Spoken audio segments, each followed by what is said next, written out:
మొక్కజొన్న రైతులకు ఇబ్బందులు కలగకుండా ప్రభుత్వం కొనుగోలు కేంద్రాన్ని ఏర్పాటు చేయడం జరిగిందని వ్యవసాయాధికారి మల్లేశం అన్నారు.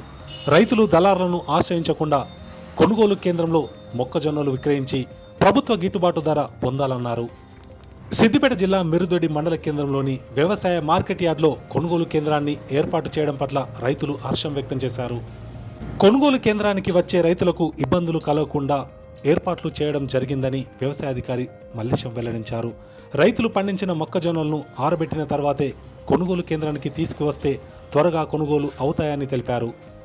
వర్షాభావాన్ని దృష్టిలో పెట్టుకొని రైతులు ధాన్యాన్ని తీసుకువచ్చేటప్పుడు తమ వద్ద ఉన్న పాలిథిన్ కవర్లను ధాన్యంపై కప్పి ఉంచాలన్నారు.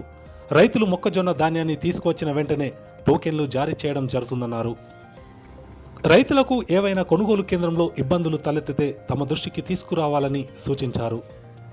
మొక్కజొన్నలను రైతులు తీసుకొచ్చిన వెంటనే ధాన్యం తూకం అయ్యే విధంగా చూడాలని సిబ్బందికి ఆయన సూచించారు.